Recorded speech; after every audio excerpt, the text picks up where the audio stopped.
allergies. He had food poisoning, and now if he has seafood, it can be so bad that he goes into anaphylactic shock, and it could be deadly for him.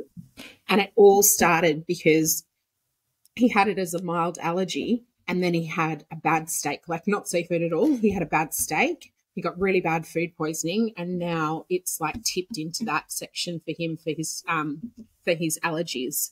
Yeah, so the most common thing I see is that, similar to my journey, is that when I got Bali belly, I got the Epstein-Barr virus, and it actually changes the way your immune system works. And that was also part of having blastocystis hominis, which was a parasite, and they actually stuff up a lot of that immune reactions. And from that point on, I became celiac. So that was from 18 onwards. No longer eat gluten anymore, severe sort of reaction to it. Got psoriasis, got my neutrophils, so my white blood cell count completely gone. They did bone marrow bio testing. They thought I had leukemia. They went, your whole immune system is shot.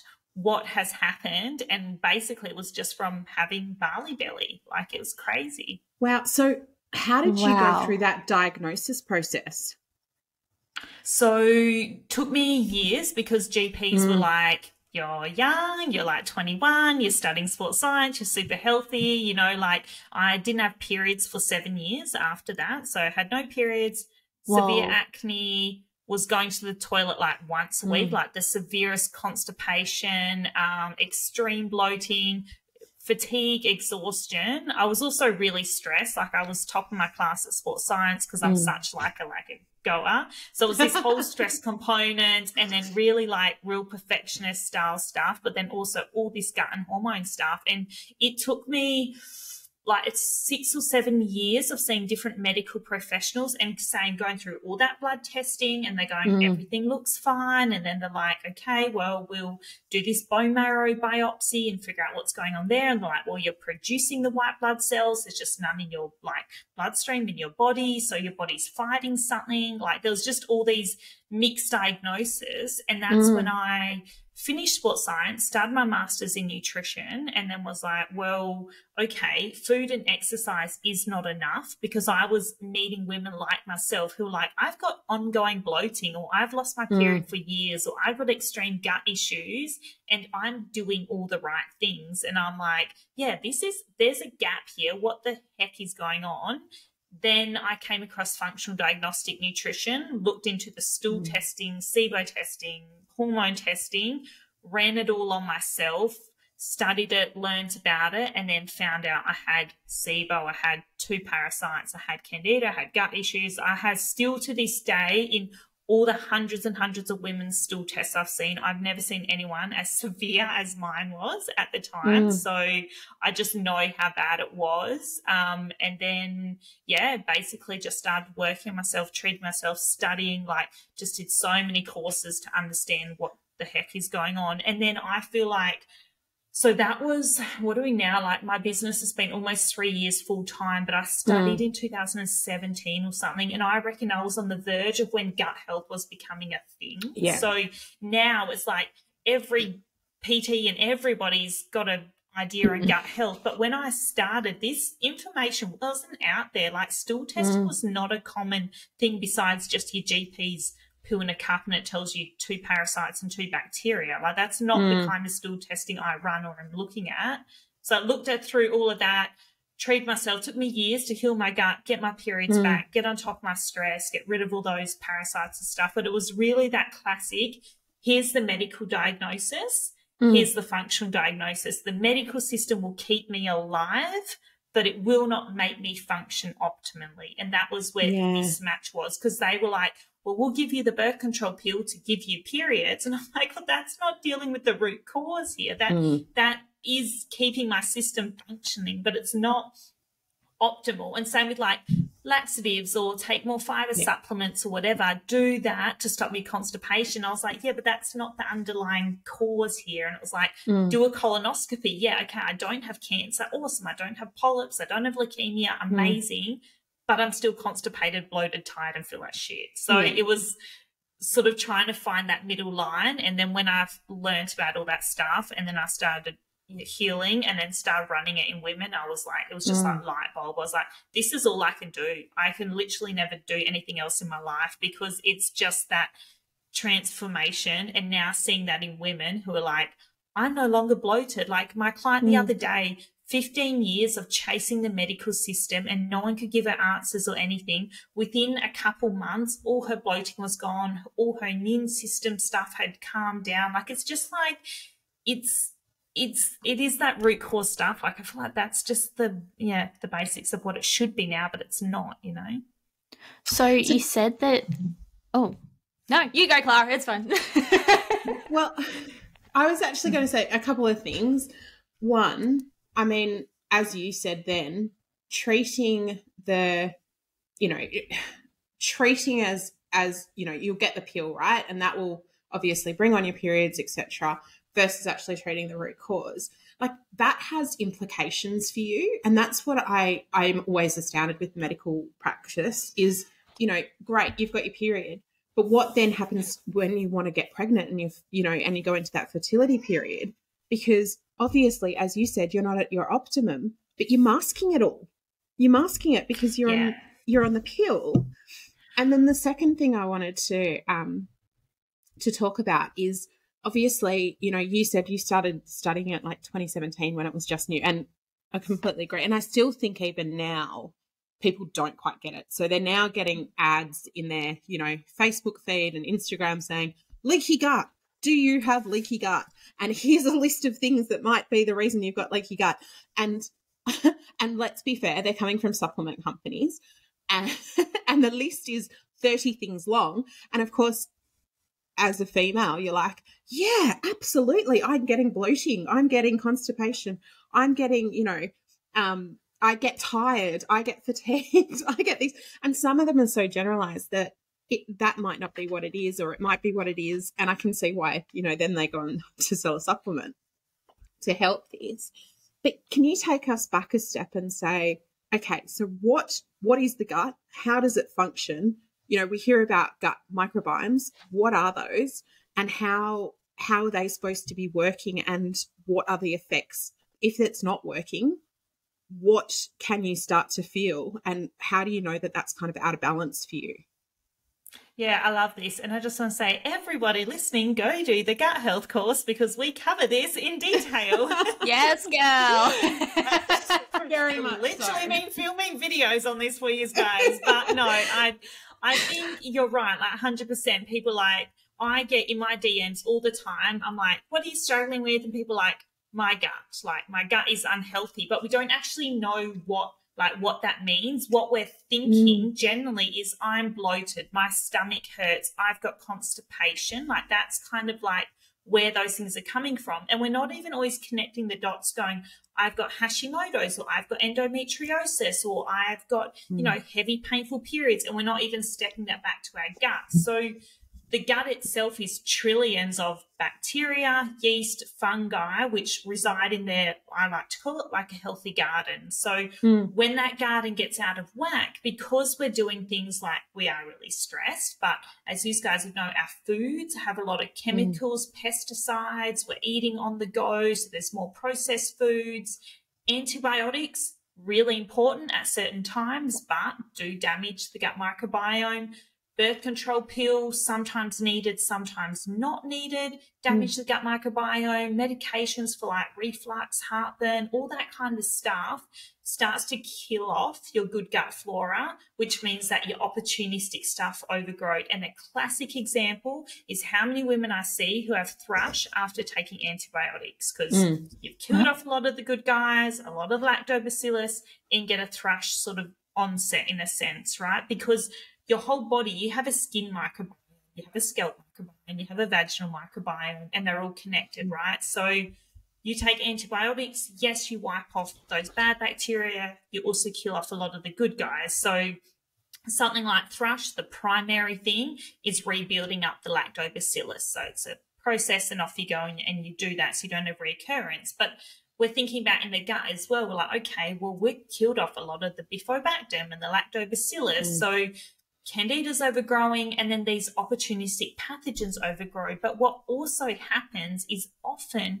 you've had something like you've had food poisoning. So it's not just you've taken antibiotics, we need to rebuild the bacteria. That's almost a simplistic, idealistic way of looking at it. It's actually like, I've had food poisoning, I had a bug, maybe I need to take medication for it, maybe I didn't, maybe my system sort of cleared it, but then you have these lingering things, that actually reside in your gut microbiome, Clostridium, Klebsiella, whatever it is, Salmonella, so the real nasty ones as well, they sit in there. Parasites, so defrag's a common one, blasto's a common one, they sit in there and they start to disrupt that microbiome. So those cells, which should sit shoulder to shoulder in your gut, they get leaky, they separate, they get inflamed. Your immune system then starts reacting to things because particles that should not be getting into your bloodstream get into your bloodstream, and your immune system goes, what the heck is going on here? This should not be in here, and off you go with your autoimmune conditions. So essentially it's like, well, there's a loss of good gut flora, there's overgrowth of opportunistic yeast or bacteria, and then there's inflammation, and then the body starts getting aggravated, which is why we see things like, I had a client the other day, all her swelling in her ankles is gone simply by working on gut health because she had systemic inflammation. And that's what we see with autoimmune conditions. That's what we see with mood. So that serotonin that is produced in the gut is a big one. That's what we see with women who struggle to lose weight, who have IBS, because there's constipation and there's inflammation. And those good gut flora not only ferment your food, produce short-chain fatty acids, which are food for the cells in your colon to stay strong and repair. So they do that, but they also create and manufacture nutrients as well. So if you can absorb your key nutrients, if you can't manufacture your key nutrients, we're thinking, well, how do you produce good hormones? How do you support your thyroid? How do you support your adrenal glands? So it's always a pyramid. The bottom's the gut health, and then we think sex hormones, thyroid, adrenals, autoimmune conditions, everything else is further up in a sense. So what's a natural alternative to an antibiotic if you're having these issues? Yeah, so it depends what it is. Like different things, have different approaches. UTI, for example, you often go on antibiotics for cranberry juice or tablets or like berberine. So herbs can be really good for it. If it's something like a really nasty bug or parasite, depending on the type of bug or the type of parasite, but wormwood, clove, oregano, thyme, those things can be really, really great, because I think we forget what life was like prior to antibiotics in a sense. It's like, oh, we actually had to use natural remedies to do these things. And it's like, I read this thing the other day about sore throats and coughs and using cough syrups, and how using a little bit of iodine and honey mixed together, or even just plain honey for kids, can be like a just as good remedy as opposed to taking a cough syrup. Like there are, for everything you do, there is a natural solution for. Instead of Panadol, you can use something called quercetin, which is high strength antioxidant. So there's always a flip side to stuff. Antibiotics definitely have a time and a place, but 99% of the time I won't treat a gut with antibiotics. I will use clove or garlic or berberine, oregano, depending on the bug you have, to rebalance that. It's interesting. That's interesting. Antibiotics is one I also just read about recently that I didn't realise.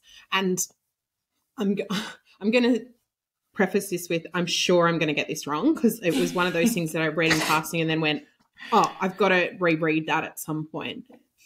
But there's effects that you can your infant can have of you taking an antibiotic throughout the course of your life that obviously affects egg quality or something along those lines, and then it affects your child.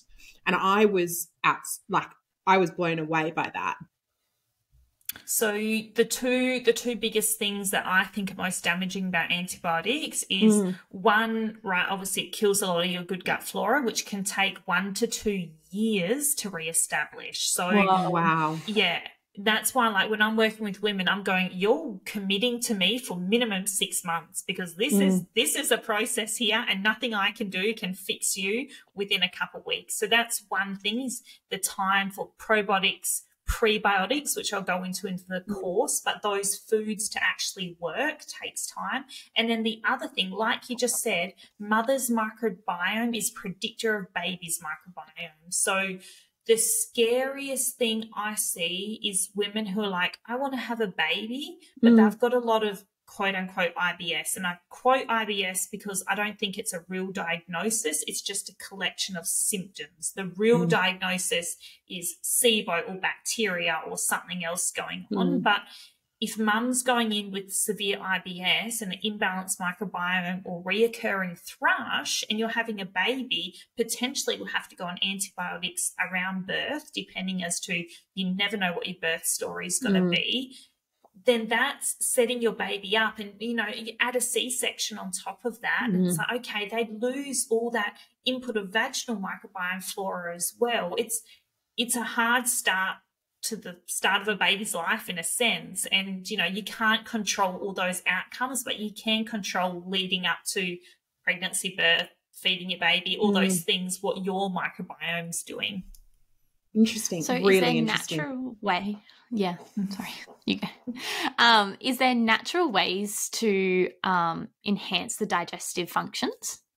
Yeah, so people, like, when I say digestive function, people go, oh, they might just think like bloating, like the actual gut. And I always kind of go, okay, well, your digestive system, so your GI tract, starts from your mouth. From the moment you're thinking about food and you start to slide and go, oh, yes, that's going to be tasty, you start to produce enzymes in your mouth, which are going to help break down the food. Then the food's got to get through your stomach, where we have stomach acid, which is going to help kill off a lot of those pathogens and things. Now, that's the first place I see issues, because people tend to have an imbalance in stomach acid. Reflux, heartburn, they get told they have too much stomach acid, and it's a real issue. The issue usually is you don't have enough stomach acid. The other thing is we're nutrient depleted. So just, you know, for example, B12, zinc, you're low in those, you can't produce enough stomach acid. Birth control, for example, depletes Bs, complete zinc. So we go, okay, don't have enough nutrients, not producing enough stomach acid, pathogens are getting through, not completely breaking down that food. It's then getting to your small intestine, which we like to call a reasonably sterile environment. There's not supposed to be a huge load of bacteria in there. It's actually where we absorb all that broken down foods. Then we're thinking, okay, there's partially digested food going into my small intestine, which is then starting to feed more bacteria. It ferments, and that's where, if anyone listening has heard of FODMAPs, if you remove FODMAPs, they actually don't get fermented in your small intestine, so you don't get the bloating and stomach pain that you would normally get. Whereas if you were to eat a high FODMAP food like garlic or onion, classic one is the pregnancy look bloat, and people go, I just look pregnant, and I'm like, yep, that's SIBO. So that's a small intestinal bacteria overgrowth. So healthy gut gets absorbed there, unhealthy gut starts to ferment, produce gas, then goes into your large intestine. Now, this is where all those good bacteria should be. So when we're thinking of probiotics, we're thinking of reseeding and repopulating the large intestine. So we want a heap of bacteria in there. That's where all the magic occurs. The short chain fatty acids are produced. You know, we have a nice healthy gut lining. And then from there, obviously, we have a bowel movement. So there's kind of all those phases to support it. Number one, stomach acid, Bs and zinc are my key thing for people. Is like, you can take digestive enzymes, definitely. You can take HCLs, which will support digestion. But what we really like to do is go, hey, let's tell your body to do its work. And even the simplest thing like a Berigast, which you can buy from Woolworths or Coles, it's a bitter herbal blend. That's actually going to tell your body to help produce more amylase and actually go, hey, we need enough bile, we need enough enzymes, we need enough digestive juices to break it down. So bitter herbs is a good one. A little bit of apple cider vinegar before meals can be beneficial. If there's a lot of burning, if someone's doing that and there's a lot of burning and pain, just stop, because you've probably got a bacteria thing or an ulcer in there. And then really just going, okay, small and large intestine, if we're getting bloating, constipation, loose stools, you got to think about less raw foods because they're actually quite hard to digest, and healing that gut lining. So prebiotics and probiotics are going to be good for adding in bacteria, but they're not going to help you if you've got a real, overgrowth in there that's just fermenting all those foods essentially. So you spoke about FODMAP just then, and you said obviously that's where we go, okay, let's just remove the FODMAP.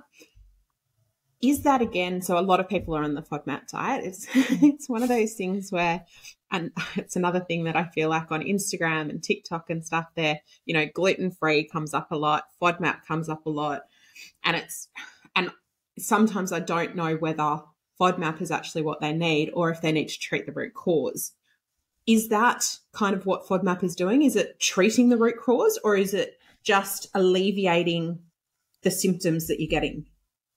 Well, Clara, how much time do we have? I feel like this is my pet peeve and the baby of what I do. The thing is, I see so many women who they come to me and they've been on FODMAP for years, right? Yeah. And then I'm like, okay, you're on FODMAP and now you're still getting those symptoms. So for someone who's never tried a low FODMAP diet and they jump on a low FODMAP diet, you generally see a real reduction in bloating, gut issues and stuff. So then they go, I feel amazing because I've removed that fermentable food source, starting to feel really good. The issue is we then stay on that, and the high FODMAP foods, like let's just name a couple: garlic, onion, gluten, lactose, and legumes, so that are some of the big trigger foods.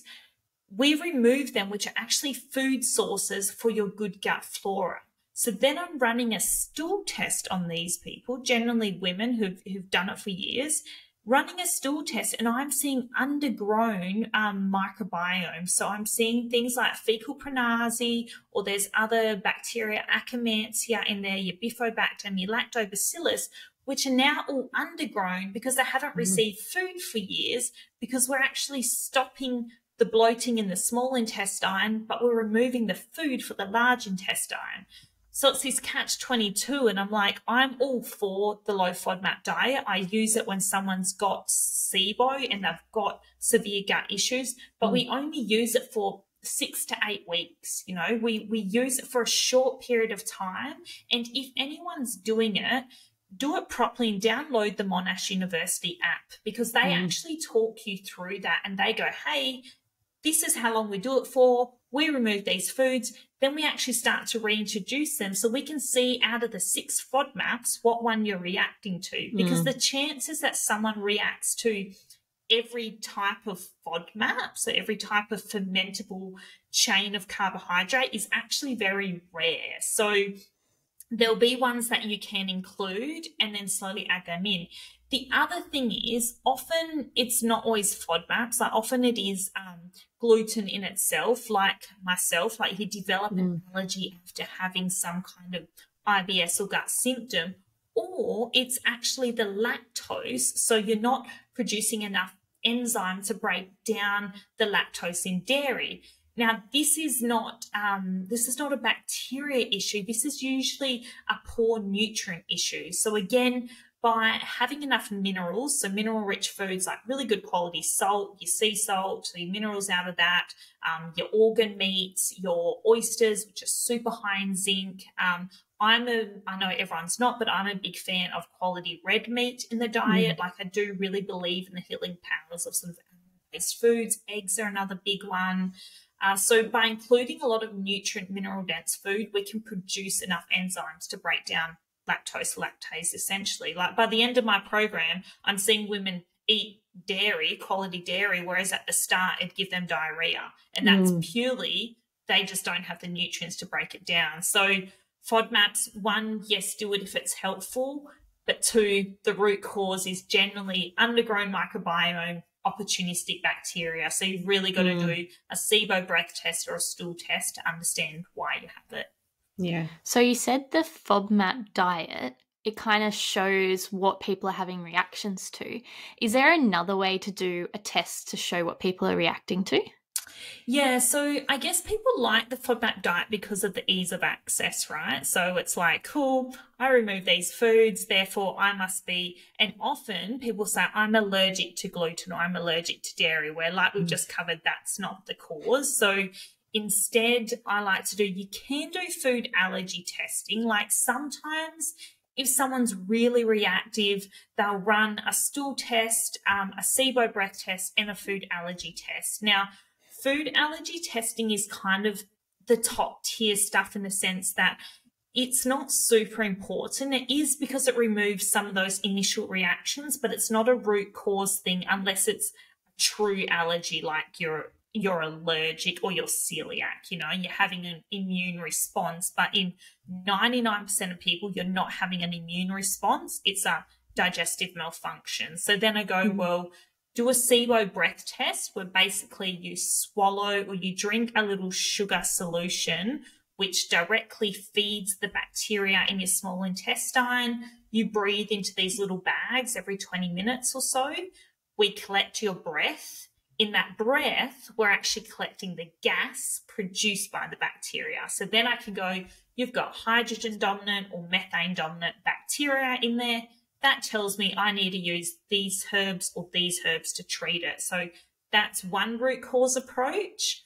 But then the kicker to that is a lot of people might have done that step and gone, yeah, I've got SIBO, Sheradyn, and I treated it and it came back. And I'm like, yeah, again, because you haven't treated the root cause. So then the next step of going, well, then why do I have SIBO? Why is this bacteria in there in the small, like in the first place? Is because either you're not having regular bowel movements, so you're not simply not moving stuff through and it can ferment, or there might be high stress load, or there's a heap of bacteria in the large intestine which is growing up into the small intestine. So it's treating that as well, and then also looking at stomach acid and going, break down your food properly. So top test would be SIBO breath test, 3-day comprehensive stool test, which is going to tell you all the good, bad, inflammatory, immune, leaky gut, all that stuff, which is going to give me the why. So there's always a root cause of a root cause, and people forget that. Like they initially go, oh yeah, root cause. Okay, I'll treat, you know,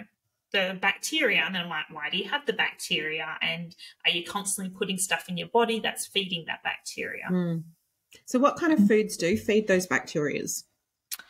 Generally, like in a general kind of principle, if it's SIBO, then it is actually healthy foods like garlic and onion can kind of feed it and ferment it. But across the board, your sugars is a big one. Simple sugars is really easy food. And I'm an advocate for carbohydrates in the diet. Like I'm not someone who's going to tell you to be like, that's it, low carb for life, keto, anything like that.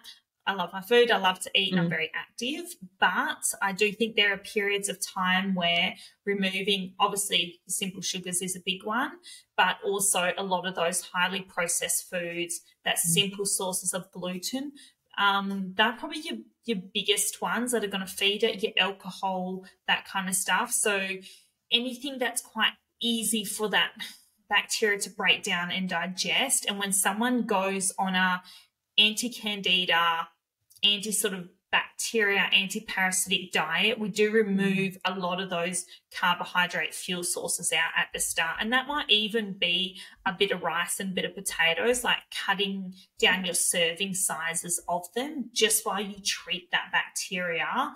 And then we can sort of add it back in because it's kind of like histamines. Some people might have heard about histamines, but you've got a histamine cup and you've got a tolerance in that cup. For someone with bacteria overgrowth or candida or parasites, it's actually quite similar with your carbohydrate cup load. So you can handle so many carbs. Like you might come to me one day and be like, I had rice for dinner and I felt great. And then the next day you had potatoes and you had a heap of bananas and mangoes and fruit. And you're like, I feel awful today. Why do I feel awful? I ate rice yesterday, so I'm handling carbs fine. And I'm like, actually, you can't handle a high load of carbs 2 days in a row because it's just too much for your body to process. So simple sugars and things and alcohol are generally the the worst, for better use of words, when you're in that healing stage. And then a lot of, your carbohydrates can just be really aggravating. And then you've mentioned SIBO a lot. Could you explain what that is? Yeah, so SIBO is a term for small intestinal bacteria overgrowth. So in our small intestine, there isn't supposed to be a lot of bacteria. Then generally I'm seeing women who are pregnancy-style bloated. That's kind of your key predictor, or getting bloated a couple hours after eating, or waking up bloated, is generally they've got SIBO. The other key predictors is reflux, heartburn, because there's generally low stomach acid, which means you're high disposition for SIBO, or structural things like endometriosis, or something that's changing the way the organs are sitting because there's lesions and overgrowths, or you've had surgery can be a predictor for SIBO, or there's a large intestine issue. So the bacteria either has to be ingested, so you went to Bali, like me, you got food poisoning, the bacteria stayed in my small intestine, or you've had something occur, something's overgrown in your large intestine.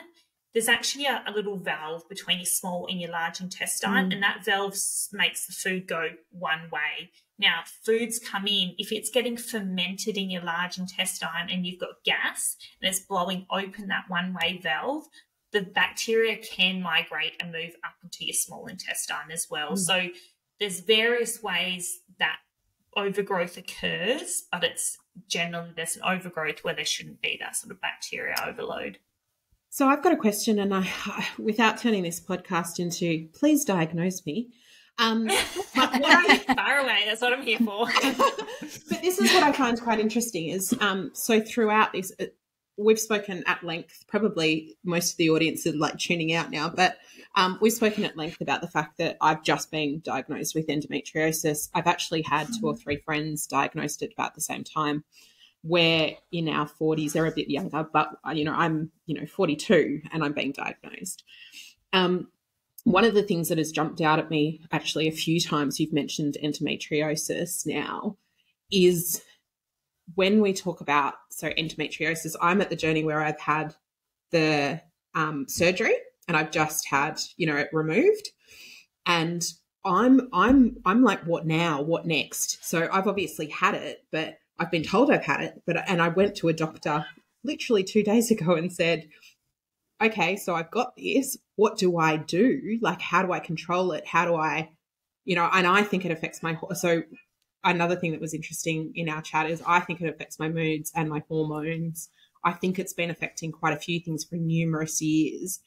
So someone like me who comes to you and goes, okay, so I don't have extreme bloating, I don't have any of that stuff, but I have endometriosis. Could this be related? Could my gut be playing into this? And how is that then playing into my hormones?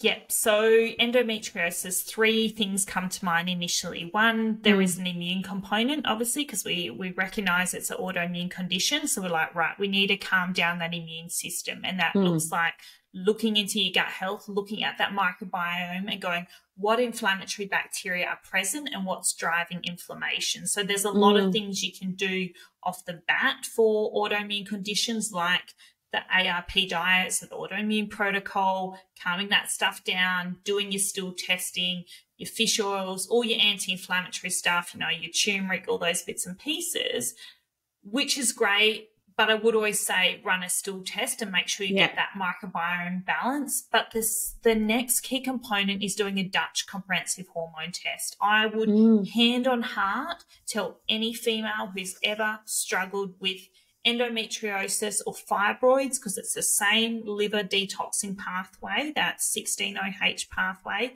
Anyone who's had those kind of symptoms, or even just heavy painful periods is a big one, or a family history of like breast cancer or anything like that, I would say have a look at these detoxing pathways and the way your body's moving those hormones around, because a key component of endo is not just the immune stuff, it's also the estrogen component, right? So it's like, well, there's generally, and I'm going to generalize here, but there's generally an elevated estrogen component, but but a blood test will only tell you that estrogen's high and progesterone might be low, or it might be in range. Doesn't matter if estrogen's higher. That's what a blood test is going to tell you. A saliva test will give you slightly more data for that next sort of price point of around $180 or so, and that'll tell me, okay, these are my 3 types of estrogen. This is my adrenal outlook. This is what my adrenal glands are doing over the day, because also the adrenal glands are going to impact that immune system as to how stressed you are. But then most importantly, if you run a Dutch comprehensive hormone test, you look at the way estrogen moves through the liver, so through phase 1 and phase 2, and the way your body's clearing it. And the number one issue I see is that someone is not clearing that estrogen properly in phase 1 and 2. Pooing is phase 3. So phase 1, you need enough minerals, protein. That's where stuff like, people might have heard of broccoli sprout or dim, or, you know, those kind of general herbal supplements work there. Phase 2 needs a heap of Bs and zinc, magnesium, glycine, stuff to move it through. And then phase 3, having a regular bowel movement, which a lot of women with endometriosis struggle around ovulation. They get a bit of extra bloating, they react more to gluten and dairy, and they get a bit of constipation as well. So it's supporting that whole immune aspect, it's supporting that microbiome, and then it's really digging into those hormones and going, hey, how am I moving things through my system? Because this is going to actually impact my sort of that reoccurrence, for better use of words, of endo, because everyone's different. Some end up with surgery in a year, some it's 5 years, some are fine. Like it so varies. Yeah, no, that's brilliant, because I think what I'm working out again is I went to see a doctor 2 days ago, and it was a doctor who I also have a lot of faith in on quite a few things. She has gone to that extra thing. And I mentioned hormones, and I said, you know, I've always been hormonal. Now I've realized I've got endometriosis. There has to be something linked. How do I change that? Because I don't want to be hormonal. I want to, you know, and as, you know, I'd read all about the estrogen and all of that kind of stuff. And she just kind of looked at me again, and I was like, I'm back here. I'm back at someone who really is like, don't really want to take it any further. And she was like, oh, we can do hormonal testing. We can do. And I was like, oh, and you need to, everybody, you need to advocate for yourselves. You need to be able to talk. I mean, I'm very lucky in our job that I get to talk to people like yourself, but you need to find these people and have conversations, I think. Yeah, 100%. And like I think the hardest thing, like the most frustrating thing for me is one, that aspect, like GPs not pushing for more, but also the cost barriers. Like I'm really aware that not everyone has money to do comprehensive testing as well. So it's like, well, yeah, Sheradyn, okay, I really want to do the Dutch comprehensive hormone test to really understand my body, get to the root cause, and, you know, I want to do a stool test, but we're looking at, you know, $1,000 worth of testing if you're running both of them. And that's just the reality. That's just not accessible to everyone. So then it's also, that's why people step it back and go, okay, I've heard low FODMAP helps with endo because I get some of these bloating symptoms. And then women get stuck on the low FODMAP because there's not enough education and awareness as to how to get off it, how to rebuild that microbiome, and sort of how to step forward. Because even from an immune component, there's heaps we can do food-wise with AIP. From a high estrogen component, raw carrots are a big one for helping detox estrogen. Flax seeds, raspberry leaf tea for painful periods, nettle tea. Yeah, so there's so much stuff we can do from a food point of view, which is really going to help. Protein, my number one gripe with women is that we're not eating enough protein, right? And they're like, yeah, I eat enough protein. I get them to track inside my program for, even if it's 2 weeks, just to get an understanding. And I'm looking at women eating 70 to 80 grams of protein a day as opposed to 100 to 120. And I'm like, that is a massive thing for liver support and clearing extra hormones as well. So there's actually a lot of groundwork we can do. And again, I'll go into this in the gut course, but there's so much stuff you can actually do without having to lay out the money. Now, I believe 110% in what I do, and I believe in the testing. And if you have the funds, I always say to people, please, please do it, because it saved my life and it changed my life. But I'm also aware that food can do so much groundwork as well, which will really help a lot of those sort of immune aspects and things. Yeah. But I also so the other reason I asked this is because I've had a girlfriend who I said has just been diagnosed with endometriosis, and she was on FODMAP. So, and I know because if you go to a restaurant with any of our friends, it's an interesting combination of what we can eat. Yeah. Everyone's like, can't have this, can't have this. We were talking about this the other day. Go to a restaurant with guys and everybody's just like, whatever. Go to a restaurant with 10 girls and every single person has something different that they can't eat. Yeah, 100%. But this is why they put the forms when you book. Yeah.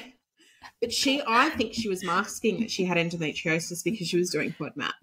So I think for a really long time she was masking her symptoms because she was doing FODMAP, similar to what you were saying. She definitely couldn't have onion and garlic. You know, when we went out, it was definitely onion and garlic that she wouldn't have. And then, you know, only when she finally spoke to her brother, who happens to be a doctor, but how often do you talk to your brother about what goes on in your periods, that he went, oh, my God, you clearly have endometriosis. Go and see someone about that. Oh. Yeah, but I think she was masking it, and it's only because she wants to get pregnant now that she was starting to ask more questions. Yeah. Yeah, that's interesting. And like you said, like women do get stuck on the low FODMAP and excluding garlic and onions for years, which is actually quite painful because excluding gluten now is very possible. Like I've lived gluten-free for 10 years and it doesn't bother me because I enjoy eating healthy, quote unquote. It can be slightly inconvenient at times, but if I was off garlic and onion forever, that's in everything. Trying to get takeaways and cookings without that seasoning, trying to travel that's the thing, is that it doesn't actually have to be like that. Like by the end of doing the removal stage, the repair work with the gut, the women I work with are eating garlic and onion and lactose and a lot of them gluten in moderation again as well. But it's just that we get stuck in that low FODMAP. We feel good. We don't know what else is out there. We don't know how to get off it. And that's when we're going, okay, well, I guess this is just how it is, which is hard. But you're right. It can definitely mask a lot of those sort of endo symptoms, and they go hand in hand. Like there is so much research around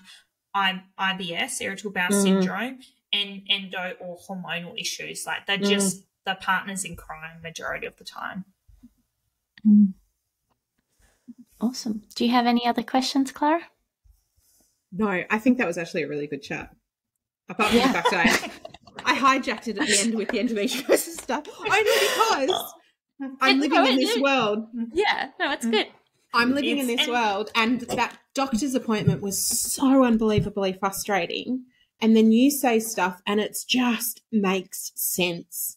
Yeah. And that's the issue is that's the norm. Like I work with women on a daily basis who are in tears to me, like are crying, going, they are not listening to me, Sheradyn. Like they won't run the basic blood work. They don't believe my symptoms. Like I had a classic girl the other day, ran a stool testing, high levels of inflammation, blood in the stool. I said to her, this is out of my scope. I'll deal with the bacteria, the yeast, the fungus, the inflammation.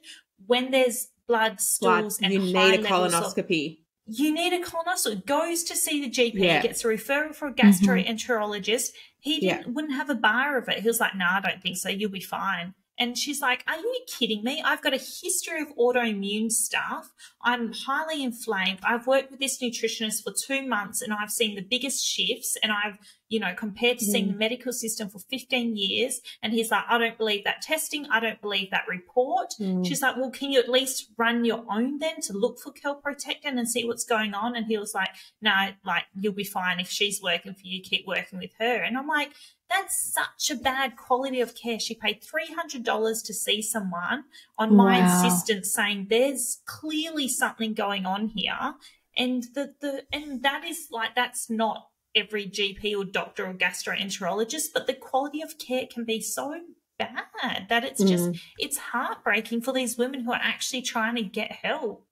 We're hearing this so often from people in our community.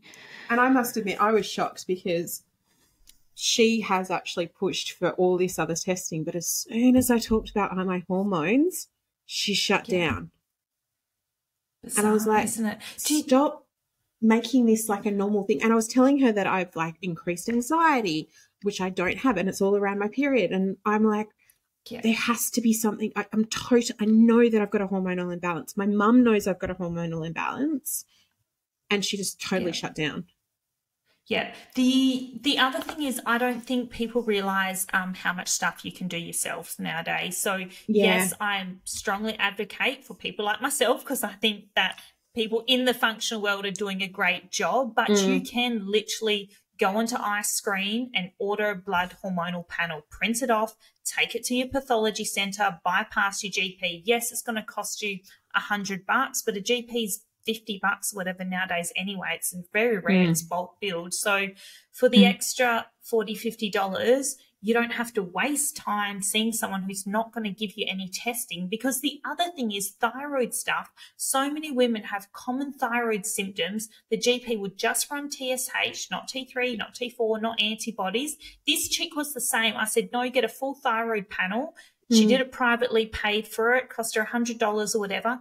Antibodies through the roof. So she's first stage Hashimoto's. So and this would not get picked up from a GP because they only ran TSH, and her thyroid isn't cooked yet. So she's still producing some TSH, but she's got super high antibodies. Like, it's this whole thing that's just not getting talked about. Actually, one of the ones that she's given me is a thyroid test, and the whole time in the back of my head was, bet you she hasn't done it. She hasn't done the full panel. No, they're very rare T3, T4 and antibodies, and that's what you need. Like, you really need that, and ideally you need selenium and iodine as well, because it's like, well, okay, all well and good telling me my thyroid's not working, but why is it not happy? And then I go, well, zinc, selenium, iodine, those things, your B vitamins and your iron. The iron is another one. Everyone's got low iron, but no one's looking at the root causes of it and building it back up. They're just going, go get an iron infusion. And I'm like, in what world is dumping a whole heap of iron on someone when we can do it gradually and slowly and root cause approach and look at that small intestine, look at that absorption? Like, why is that not pushed rather than just going, get an infusion every so many months? It's like, it may have a time and a place, but we're not looking at long-term healthcare here. Sorry, Grace. Sorry. I was at the doctor and I had low iron. This was years ago. And I was on the pill and the doctor told me to skip my period. And that's how to build it up. And I was like, this just doesn't feel good for my body, skipping periods. Like, the pill already didn't feel good, but this just felt unnatural. And the fact that they call that a period as well. Like, all the time the GP's like, oh, well, you know, like, go on the pill and you'll have a period. I'm like, mate, if she's not ovulating and progesterone and things aren't coming up and you're not releasing egg, like, that's just a bleed. Like, that's not menstruating. Yeah, that's the part that really frustrates me about your story, is the fact that they thought that was going to be okay for your body, and it's like there is so much other things that are going on. And when you then come off the pill, if you still aren't having an actual period, so say you do go down that route, you come off the pill and you're still not, you're years behind finding out what the root cause is. Most people come off the pill because they want to get pregnant. And therefore you don't know what your fertility health is. At that point in time, you could be, 34, 28. God, some people are in the, 38, 40 where it becomes really scary, and you don't know what your fertility health is at all. And we're not educating women on this. We're not talking to them about the fact that taking a pill is just taking a pill. It's got nothing to do with your actual fertility health. Yeah. Welcome to why I'm currently anxious about having a baby. 100%. Yeah, it's just poor information, and the gut health stuff is the same. Every woman ever is like, oh, I've got IBS. Like, I'll ask them, what is your number one health complaint? They're like, I've got IBS. I'm like, that's actually bullshit. Like, you don't. I believe that you have those symptoms 110%. You've got constipation, you've got loose stools, you've got these hormonal stuff, like all these things. But there's a reason for it. If you've got IBD, irritable bowel disease, that is different, because then we're talking endometriosis style stuff. Like, we're talking inflammation. And this is the same with PCOS. Like, so many women, quote unquote, have PCOS, and yeah, you do, but it's a collection of symptoms. It's going, I've got high androgen and I've got polycystic ovaries. You're just telling me something, but there's a root cause for it. Is it adrenal PCOS? Is it post-pill PCOS? Is it stress, like for me, like stress-based PCOS? Okay, well, we can actually treat that. We can work on that adrenal glands. We can remove your stress, or we can build back your nutrients post-pill. We can work on that HPA axis. We can tell your body to ovulate. Like, there's a change there, which is very different from something like endometriosis still, which is a diagnosable thing, or like Crohn's or something, which is a diagnosable thing, as opposed to IBS, which is, oh, I've got irritable bowel. Okay, I'm an irritable person. Like, it's not, it's not the same. And we're pretending it is. Yeah. I honestly feel like there's a switch, though. I feel like when I was 15 versus when the 15-year-olds now, there's education coming around about the pill and about what it's doing to you, so mothers don't think that that's the only option, you know? Yeah, 100%. Yeah, I feel like things should be slowly changing, slowly. But it's to your point, you know, gut health was not known about, you know, 6 years ago. And, you know, and still now they're still doing the research. They're still finding out what it all means, what the different, you know, microbiomes mean, et cetera, et cetera. So it is unfolding as we go. But just being able to have conversations, you know, like ourselves, but also having conversations with your friends, because I do feel like the more we talk about stuff as females of what's going on in our body, someone else will say, oh, I overheard, you know, this conversation on a podcast, or I was speaking to such and such, and they said that this happened to them, and they start to investigate. And the more we talk about it, the more information that we've got. And it's the same, Grace, to your point, the more educated we are, it's going to affect our kids, because we're going to start to understand stuff. We're going to start to question things, and it will make a change. It's a slow change, but it will make a change. Well, yeah, 100%. And like, that's the reason, you know, like, say I started my business was kind of like how IQS was started, because it was based off of belief that there needs to be change and there needs to be awareness. And I was the same. Like, I went through my own health stuff and went, there needs to be change and needs to be awareness. We need to run these functional testing in women. And similar to, I guess, like what you guys are doing now, you're helping women through this podcast to educate and aware them and go, hey, there's other answers, there's other solutions. It's not just what our GP's been telling us for all these years. And it's like, okay, we can do all these things now. We don't need to believe what's always been told to us.